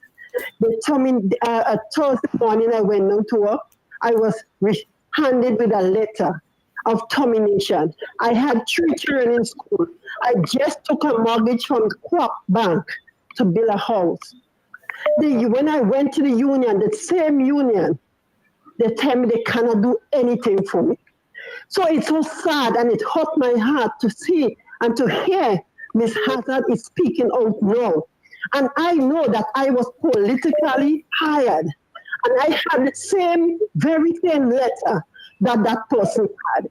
So why know that person, it's a problem and it causing chaos? I believe it's an act of malice. Thank you. All right. Ms. Hazzard, why no? I'm not sure I can answer. I'm not sure if I can answer the question why no, Junior, because as far as I know, there is a public workers union. I am a member of that executive, and we have a constitutional mandate, and we also have our mandate from our workers. So when I hear the question why no, it's difficult for me to answer that. Is it that people are suggesting that the union should not do its work, or that the union should cease and desist at this point, or we should fail to exist? And is it that person, as I asked you earlier, Junior, are you asking me, and is it public asking me to account for, from 1931 to now, the conduct and the representation of the Public Workers Union? If that is the case, again, all I can say is it seems that I am far more powerful than I know myself to be, and that I've been blessed with powers that the average human being don't seem to be blessed with. But I want to say to the caller that I'm very sorry that you worked 11 years with the government and people of Grenada and that you were wrongfully terminated. And that also if the Public Workers Union failed to represent you, that was wrong. I do not know your circumstance. I do not know the details of your case, so I cannot pronounce on it. But I'm very sorry to hear that you feel that the union has failed you. And if I have failed you as PRO of this union, then I'm so sorry. That is all I can say at this point, because I do not know the details of your case. In my representation of workers, I go above and beyond the call of duty. Whenever a worker bring a matter to me or I'm aware of a matter, I work assiduously on it. And I can say to you, Junior, that I'm very happy and very proud to say that across the length and breadth of the public service, workers commend me for this daily. I make my PRO duty at this point almost my life cause. And I'm proud of my service. I'm certain I can do better, but I'm very proud of my service and my representation of workers. Got another call on the line. Caller live, where are you calling us from? Hi, I'm calling you from Toronto. Toronto, go right ahead. Yeah, so I want... Yeah, go ahead, caller. All right, we lost that caller. Again, 718-701-5720. That's our number. You could call in live and with your input on the program right here. You could call on the WhatsApp or you could call on the direct phone lines. All right, we got a call on the line. Caller live, where are you calling us from? Hi, I'm calling from Grenada. Grenada, go right ahead. Okay, I cannot speak on matters of the law, but I can take just a general perspective on certain things. I mean, let's be realistic here. We're talking about a just ended political campaign that was very heated. There are rules and regulations concerning, you know, how civil servants and public servants should conduct themselves during a campaign, what they can do publicly, what they cannot do, what they can do, and that type of thing. Carriacou is a small place. Everybody knows everybody. When you have people who are openly campaigning, wearing colors, you know, throwing words, cussing out people, because at the time they were so absolutely certain that they would be getting back in office. So they were acting recklessly, cussing the then representative and people that were representing the current administration at the time. Yes, they were not ministers at the time, but being extremely disrespectful. And as Daisy herself said, there is a claim that one individual actually went up to the permanent secretary and rung a bell directly in that person's face. And what she's saying, her comment is that that was something that occurred on the street, so that person should not be held accountable, you know, when they get back into the office or something to that effect. I mean, can you imagine me meeting my boss on the street and disrespecting him at a bar or something like that and walking into the office the next day with my pressed suit and acting as if nothing happened? You know, I feel as if we're all human beings here. And like I say, I don't know the law. I'm not going to talk about the law, but this is a lot for people to have to deal with and still have, you know, these people around them. Especially there's been allegations of people being extremely incompetent and that type of thing. I mean, it's a whole thing. This is a new administration, and I feel as if they have the right to make changes that are in the interest of the transformation agenda. That's my comment. Thank you, caller. Yeah. She's done. Daisy, you there? Yes, I'm here. Yeah, so she's saying, is it right that they could disrespect the PS or whoever that for that matter on a Sunday, and a Monday walk into the office like if nothing happened? Junior, the caller spoke to transformational agenda and people breaking laws, meaning the SR&O. And Junior, the question that the union is asking, and which we know has not happened, has due process followed? Has natural justice, the order of natural justice, been allowed to take place? And is it that this caller is saying that because there is a new administration, that laws of Grenada, the same SR&O that applies to the worker, where the worker can be terminated, the same SR&O that gives that worker the right to a due process, the right to a hearing, the right to be able to defend themselves, the right to be presented by their accusers and with evidence. Is that caller saying that there's a new administration, and so therefore the laws of natural justice and the rules and the laws on our law books in Grenada, that constitution and those laws went out the door when the new administration took place? Is that what we are saying? As the union have said before, and I'm saying, we agree with the administration in moving some people, in sending people on administrative leave. We also expect that there may be some more things coming down the pipeline. The government has a right to do that. What cannot happen is that natural justice and law cannot go out the door because there's a new administration in government. That just cannot happen. And if the supporters and if the caller is someone who is supporting the government and is close to the government and believes that because this administration is in office, therefore we ought not to ask for due process, where you are using the same SRNO to terminate the worker, you're ignoring the sections that says this worker has a right to due process, then we are in for a rough time. But is it right? Is it okay for a worker to disrespect a senior official, his boss or her boss, on a Sunday and walk into the office on a Monday like if nothing happened? First of all, Junior, at the time when these incidents were alleged to have happened, and I use the word alleged, and the caller also did, one, the Minister for Carriacou and Petit Martinique Affairs was not Tevin Andrew. The PS in the Ministry of Carriacou and Petit Martinique Affairs was not Mr. Williams. Secondly, if I want to cuss my boss, maybe I morally shouldn't do it. But we know in the public service, if you want to cuss your boss, you step out of the premises after 4 and you can tell that person, because we are all human, as the caller said. And there are times that workers have done it. We are not condoning it. We are not saying that that it should happen. But as the caller rightly said, those persons are human. And likewise, everybody else is human. It happens. It happens in the army.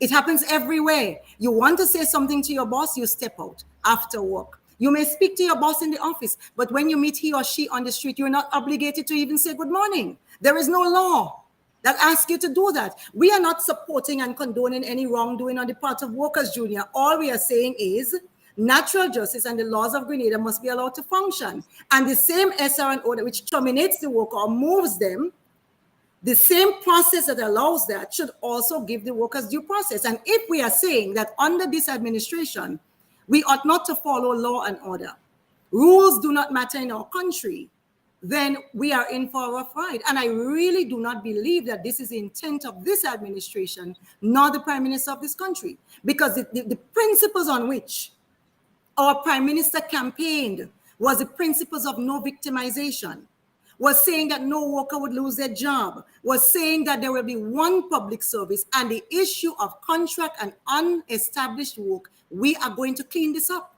This is what the NDC campaigned on. And so are we now seeing that there is a deviation from those campaign promises to a policy that says, I can hire and fire at will, where I feel that someone is political. And yes, we live in a society where everybody makes presumptions and assumptions of persons, and we know who each other are or is. And can we say that it's enough to just say, I know her and I believe she supports the NNP, or she wore a green jersey, so let's fire her? Well, what about all the workers across the system who wore yellow jerseys? What about all the workers across the system who supported visibly, whether it's on Facebook, whether it's on social media platforms, and the same SRNO says you ought not to do that?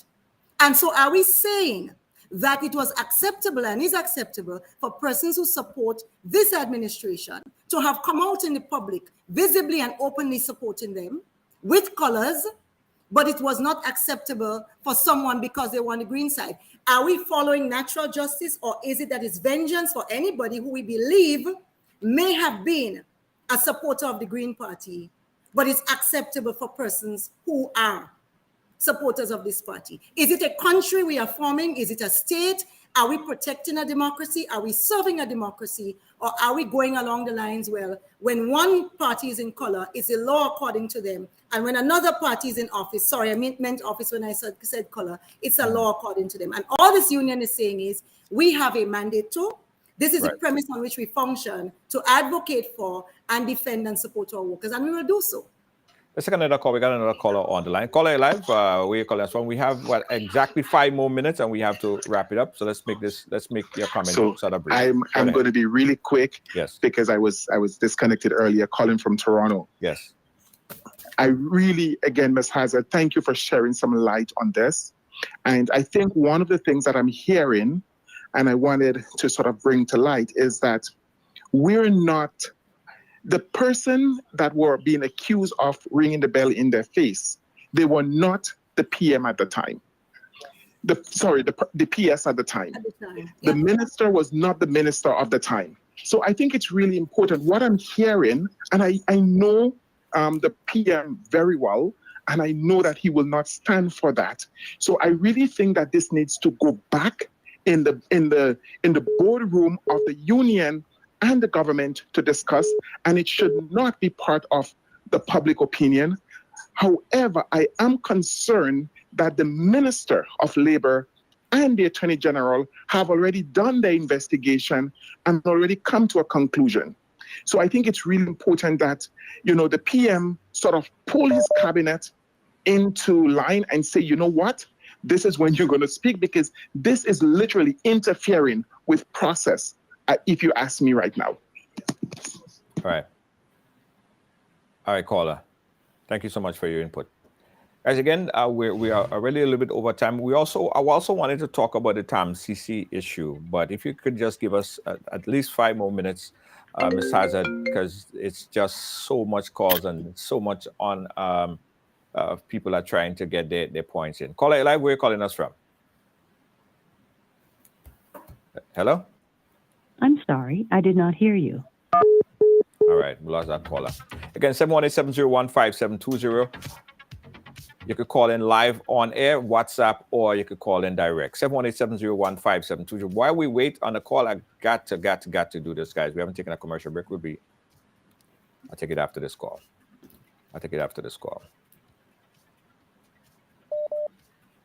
Caller live. Where are you calling us from? Yeah, Junior, I'm calling from Grenada. Go right ahead, Grenada. Yeah. Well, I was really supporting the union for a while.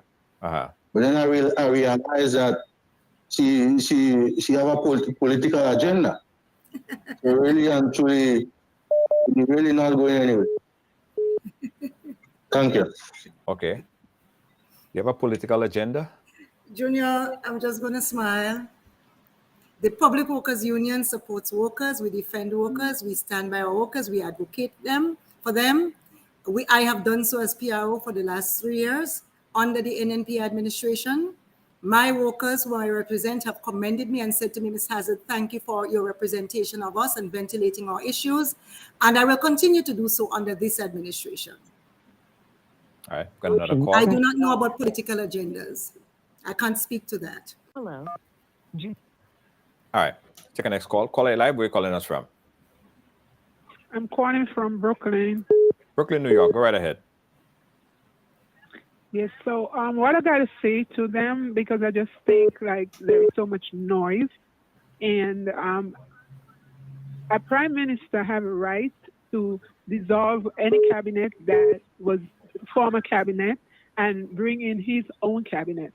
So if he want to change the people that is in certain agencies, he have a right to do it, because they could be undermining his situation. Okay, thank you, caller. More of a comment, general comment. We got another call on the line. Caller live, where are you calling us from? Hi, Junior. Good night, Canada. I have a quick question for Daisy as it relates to TAMCC. It's Shavana. Yes, hi, Shavana. I've been asking for the longest while. Yes. So for the past 3 months, Junior, I have been waiting on a transcript from TAMCC. I've paid. I personally went to Grenada and paid for it. I've been calling every day to see what's going on. I've been told it's ready, but it's not yet dispersed. I have a friend who is also waiting on one. She was told they're not giving out transcripts at the moment, and it was all being said that it's due to the ongoing industrial action going on at the college. Now, my question to Daisy is, what is the union doing there to assist the workers in settling what's happening? Because based on what I'm picking up from the workers, it's an issue relating to the principal, and the union seemingly not doing much to help them. And in the meantime, students are suffering. People can't sign up for university. People can't further their education because they're waiting on a transcript. What is the union doing in this regard to help? Because some of us are really frustrated and in urgent need of a transcript. Yes, thank you. Thank you, Siobhan.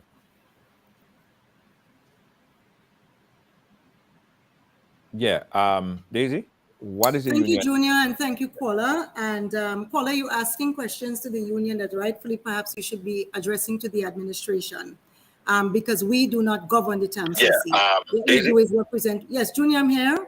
No, sorry, go ahead. No, that was... Right. I'm saying to the caller, thank you for your question and your comment, but you're asking questions that the union will not be able to answer because we do not govern or run the TAMCC. The TAMCC is run by a council and it's under the mandate of the Ministry of Education. So in terms of transcripts and why you are not able to get it, I think that rightly, that question should be put to the administration and to the council of the TAMCC. Now, as for the union and the workers have been on the picket line for the last 3 months, going on more. That started under the previous administration. We started with very soft industrial action. It gradated over a period of time to full-blown strike action. On June 14th, and I'm just kind of trying to proceed very quickly because obviously there would have been a lot of moves on the table prior to June 14th. And we were told that the government had advanced, that was then the NNP, $1.3 million to take care of the increase to workers and their outstanding increments. As the public would know, as the union has said many, many times in the public domain, these workers have not received a salary increase for over 12 years. They are owed increments for a period of 3 or 4 years. Some was paid in 2019. So this matter has been under industrial engagement since June, full-blown strike. When that promise of $1.3 million was placed on the table in June, back under the NNP administration, it was not enough. It could not have, it didn't suffice to take care of the problem. What we subsequently learned is that the government at the time had actually approved $3.185 million way back in June to take care of the TAMCC matter. But somewhere along the line, some persons decided that they were not going to spend the $3.18 million to resolve the situation at the TAMCC. The principal has played the lead role as lead negotiator, and in the point of view of the union, he's been abysmal in that role because he really has not at all brought any kind of resolution to the table. He would make promises even before the labor commissioner. He would commit to coming back on dates with information to union and labor commissioner, which is Ministry of Labor, and then fail to do so without providing any response or excuse that made sense. That matter, of course, was then placed before the new administration, P.S. Finley Jeffrey and Minister David Andrew, of course, when they assumed office in June, or it might have been like 2nd or 3rd July. What has happened since is that the union spoke out about this matter.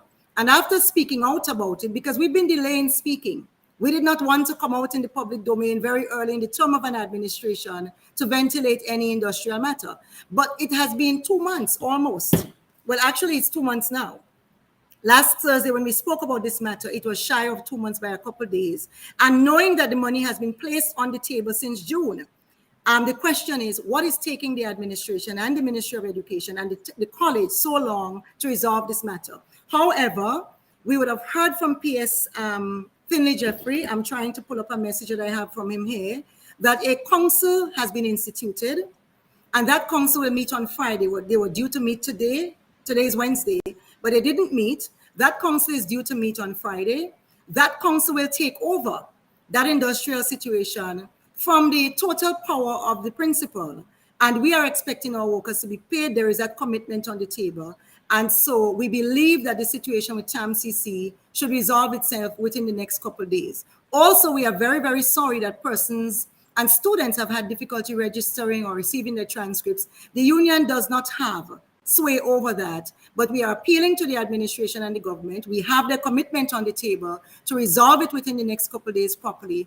And so we hope that the TAMCC can get back to its proper functioning, because we know that the role that the TAMCC plays in the development of our country and any transformational agenda which this administration would have to pursue.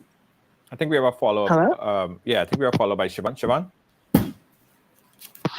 Hello. So I'm listening to Daisy, right? And I'm understanding what she's saying, right? But when I discuss this with a number of individuals, most people are laying the blame solely on the acts of the principal. Now, is the union in any way, or is there anything the union can actually do to light fire under these people's foot? Because my concern is not the fact that government plainly, excuse my language, right? I am in solidarity with the workers. Let's not get it wrong. But at the same time, I am in solidarity with the students who can't even register for college. I'm in solidarity with the students who can't register to go to university. I'm in solidarity with myself because I can't even start school because I'm waiting on a transcript 3 months now, okay? And every time you call, you're getting the same response. Tell the government to fix it, or tell the union to do something about it, or tell the principal to fix it. I don't know. Everybody's blaming each other. But the fact is, at the end of the day, we like the workers, we are suffering too, and we are really in solidarity with the workers. But at the same time, you can't hold everybody hostage, like your future generation. Something has to be done. Yeah. Thank you, caller, for your comment. And as I said, we do empathize because we know the value of the TAMCC to our education system and to the wider development of our country. This is where our students are prepared to go abroad to take up tertiary education and jobs and all that sort of a thing. And so from the union's point of view, I've tried to answer what we can answer.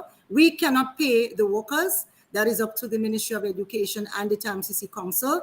And as I've said, we have had communication from the Ministry of Education through PS Jeffrey that the monies are on the table. It's been made available again, and that a new council has been hastily impaneled by the Ministry of Education. That council will have a meeting on Friday. And so we've been given the assurances from the Ministry of Education that that council will now quickly move towards paying these workers and resolving the differences that are on the table.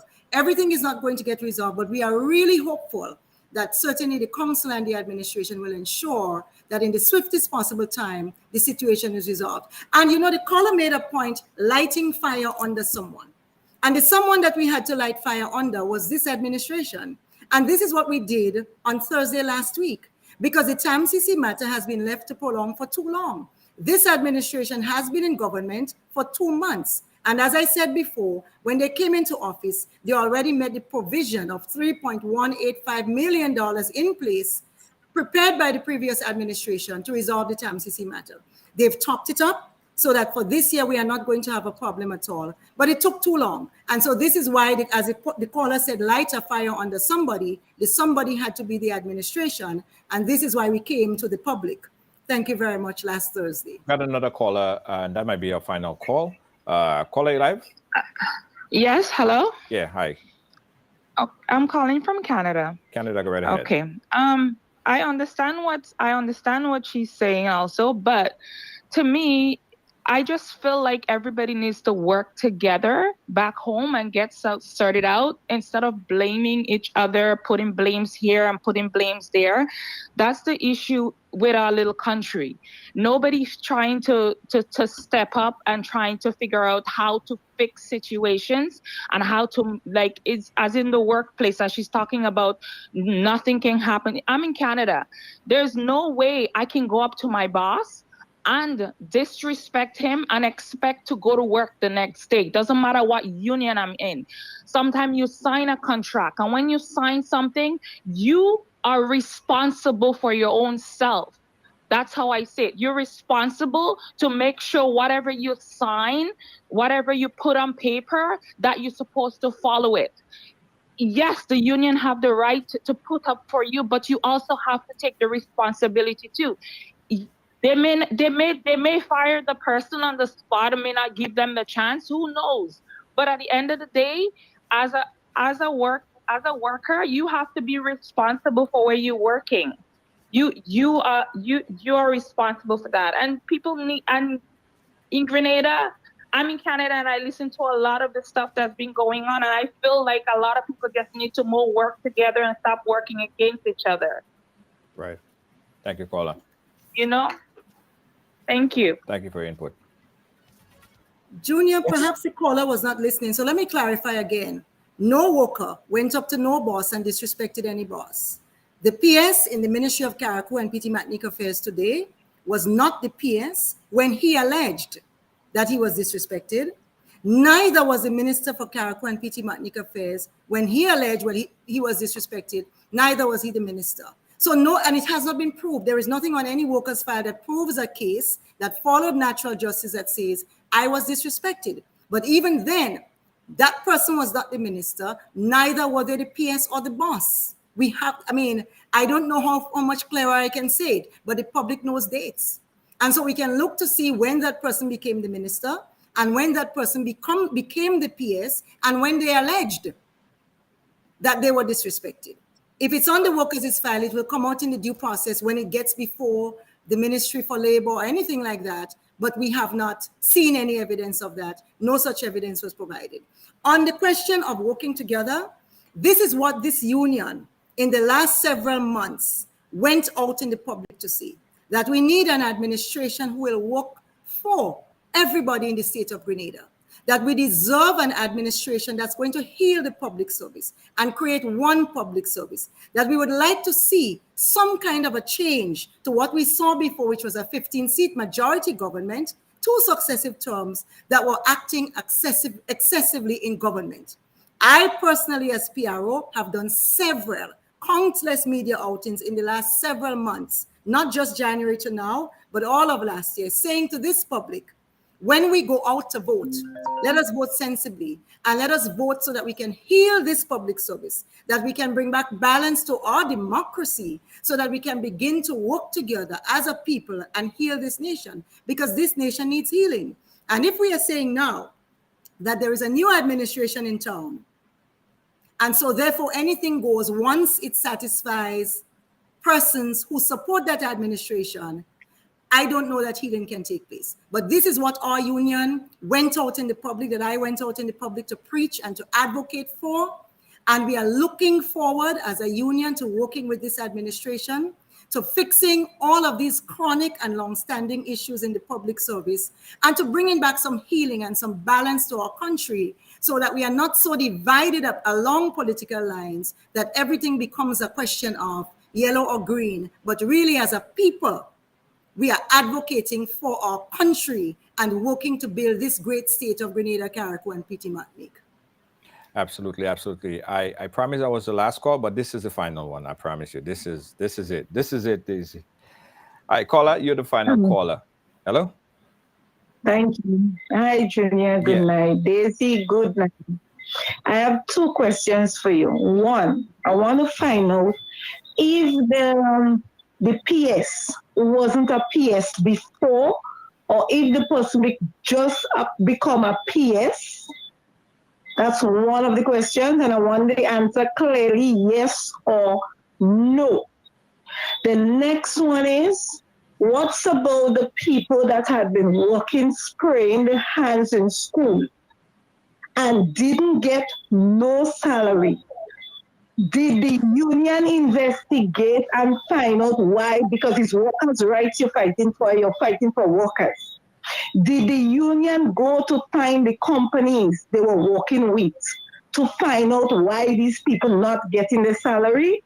And I would love to hear the answer for these 2 questions, please. Thank you. Thank you, caller.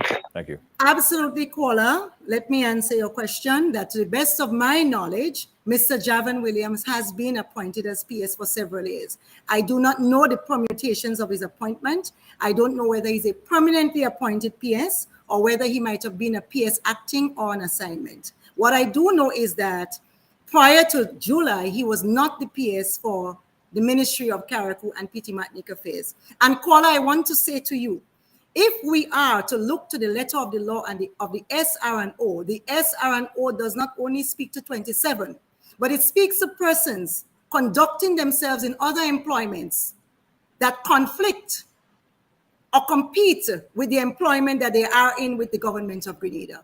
It speaks to persons being out of the job and being out of the office. There are so many rules and regulations under the SR&O that if we open that can of worms, there are so many regulations that governs how a PS conducts himself when he steps into an office and presents himself to the workers of that office as PS. There are so many of those that if we open that can of worms, we may find that the SR&O can be applied as well to the office of PS in the conduct of his duties in Carriacou. So I would want to ask us not to open that can of worms. The union does not want to go there because the PS in Carriacou is our member as well. Secondly, the question that she asked was about the workers who are sanitizing in schools. Workers, as I said before, callers, I said before, I am only Daisy Hazzard, your humble servant, human flesh and blood. I represent the workers of the PWU who are government workers under PWU because I am also a public servant in that part of the civil service. I do also as well when I speak on behalf of all of labor in Grenada because I choose to do so in my personal capacity. I choose to do so from my heart. And because my conscience and spirit asked me to do that, that is not my mandate. But when I speak, I attempt to create a labor environment for all workers in Grenada. And I want to answer the question that workers who are not unionized, workers who only started working in 2020 or 21, when the pandemic hit Grenada, reached out to me to ask about their salaries, the same sanitation workers. And although they are not members of my union or any union for that matter, I investigated their matter. And I went back to them, the ones who reached out to me, with information saying to them that under the previous administration, the company under which they were employed received hundreds of thousands and millions of dollars from the then administration to pay workers, and that they should have been paid for July because they worked for part of the month. So their salary might have been a whole month's salary or part thereof, as dictated by the law, and that they should ask their company to pay them, but also that that same company has invoices in the Ministry of Education that have not yet been paid by this administration. And so the company is saying to those workers, until we receive that final payment that we are due by this administration from the Ministry of Education, we cannot pay you. I am so very happy that you asked the caller question and that I was able to answer. Yeah. So Daisy, I guess the real core of the problem here is the contract. I guess the structure of the contract, because it cannot continue to go on where people are working without a contract, or the contract, there are so much flaws in the contract. So it's on the union to fix that problem. So correct me if I'm wrong, the union should be working strong here now into fixing the clause of the contracts going forward, correct? Junior, I do love you and I love your callers and viewers. It seems that any and every problem that presents itself in Grenada, the union can fix it. And perhaps there is no role for the administration. But I want to say, Junior, we are working, we have been working to help resolve this problem, but we are not the policymakers. We do not hire, we do not fire. It is under this administration now to keep their campaign promises, to honor the promises in the manifesto, to heal the public service, and to ensure that long-standing workers, not just contract workers, because not everyone holds a contract, but persons who have been working without the benefit of proper regularization will be regularized, will be placed under the permanent establishment. This is what was promised. I don't know how it's going to be done, because there are numbers that we are working with, but also that these workers can receive job letters and appointments that would allow them to live safely, without fear in this country, and can pursue lives because they are working, they are in our hospitals, they are across our public service, they are in every single ministry and government department that you can think about. And I have heard Honorable Deacon Mitchell pronounce on this on the platform, and I do believe in his sincerity in wanting to work on this problem. And so the union is looking forward to working with the administration to come up with solutions to fix this problem of unestablished work. It's not just contract. Thank you, thank you, thank you. Daisy Hazzard, we love you. My viewers obviously love you. Absolutely. We love to have you on. Please feel free to come back. Well, I must say, Junior, thank you. It has been quite a strain because when you called me today, I wasn't prepared. I don't have my headphones, so it's been quite a strain listening and trying to respond. The lighting is poor, but I am happy to have been able to shed some clarity on this issue and to say to the public, as a union, we will continue to stand for and advocate for our workers. We will continue to solve every problem in this society because it seems that that's the mandate that this society has placed on us. And we are eagerly looking forward to working with this government who will pay our pensions. And that is so historic. It is such a gift from the Almighty that in 2022, we have a government and a court judgment which will give us our pension. Absolutely. Daisy, thank you. Send our regards to Brother Grimes and the folks at the PWU. We'll keep in touch. Thank you so much. Thank you to all your callers and viewers. All right. Thank you. Woohoo! Guys, we are way over time, as you well could see. A lot of stuff ventilated here today, guys. I reading through the comments, guys. Listen. My view on this. If I bring a guest on here, my purpose is not to fight with my guests. I don't get involved in that. All right. It's important to have the guest speak and articulate what she's here to articulate. Of course, we have many questions which was put forth, and tons of calls who also had points to make as well. But my job is not to fight with my guests. As I say on this program, everyone have a story to tell, and we allow everyone to share their story. Thanks for watching. Thanks for supporting. Thanks for sharing. Thanks for liking. Thanks for being a listening ear. We appreciate you so much. Guys, we got to tell you about this. If you have a business and you want to advertise or event, want to advertise on Ride Along Live, for this until the end of August, we have some very competitive advertising rates. So inbox us for more information how you can advertise your business right here on Ride Along Live. Reach over 3.5 million of our viewers on a monthly basis. Yeah, man. Yeah, you could reach them right here when you advertise on Ride Along Live. Coming up for the Labor Day session, guys. The Labor Day, we have a big brunch. A big brunch. Yeah, it's the Labor Day. It's our rider support group brunch. We do this every year. In fact, we do it more than 2 and 3 times a year. We do it a lot. And aid when the funds we receive from this brunch, we go towards helping, assisting folks in the Caribbean. As you well know, this year we're working on a back to school package, and we're going to tell you guys more about it. So support our Labor Day brunch right here in New York, live entertainment, and a whole lot more, and good food. Oil long and ting. Yeah, oil long and ting. Real oil down, Lambie Waters, real vibes. It happens right here in New York, Labor Day weekend. We're going to post the location by tomorrow. The good thing about it is that, guys, you could pre-order. You could pre-order your oil long, you know. You could pre-order your oil long. Yeah, man, pre-order your oil long.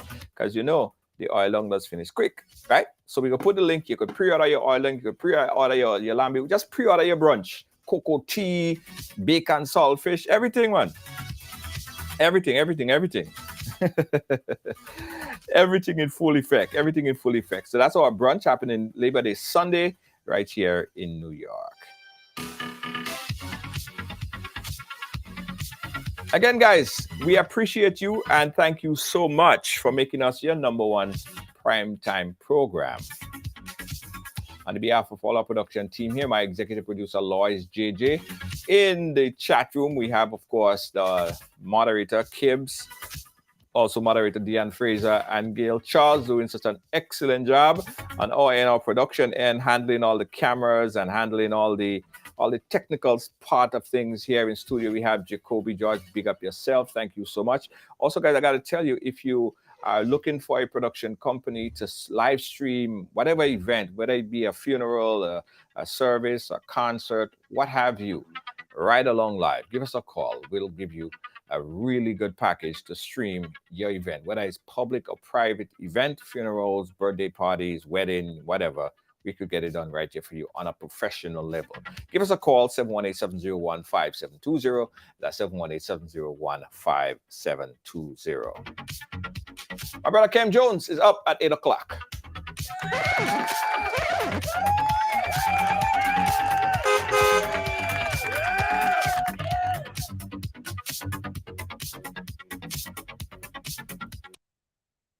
This carnival is special one at Spice Isle Jewelry. Get up to 40% off our collection of silver and gold jewelry with purchases above $115. Visit our 2 locations on Grenville Street, St. George's and Spiceland Mall Grand Dance and see our fine selection of traditional West Indian bangles, necklaces, earrings, rings and our unique handmade pieces. Step into Spice Isle Jewelry and shop in air-conditioned comfort with friendly, helpful and courteous staff. We also pay the most for scrap gold. Our repair service is second to none.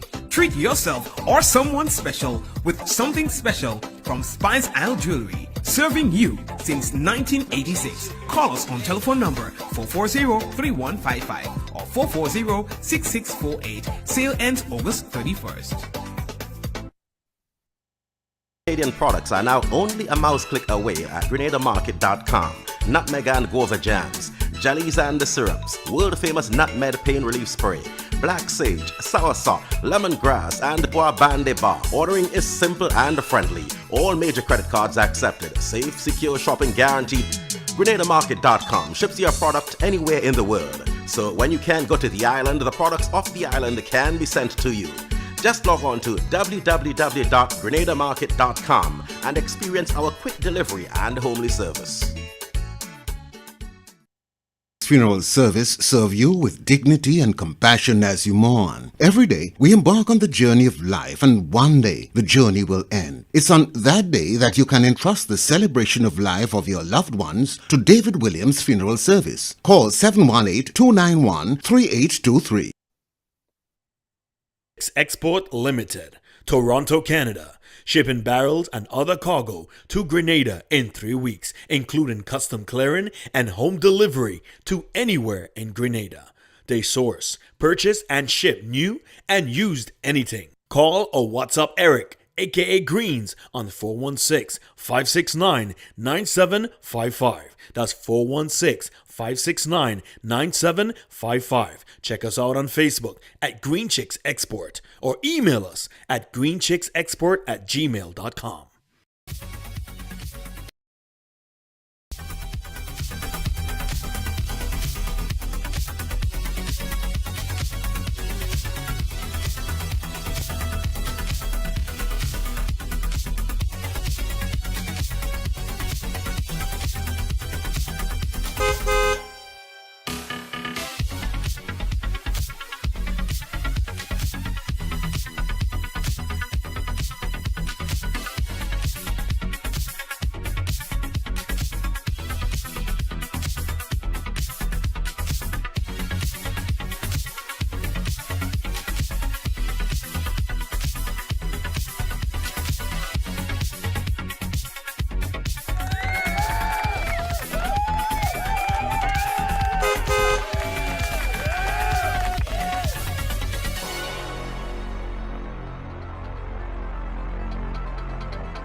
Well, it's on the right along, so it's happening here.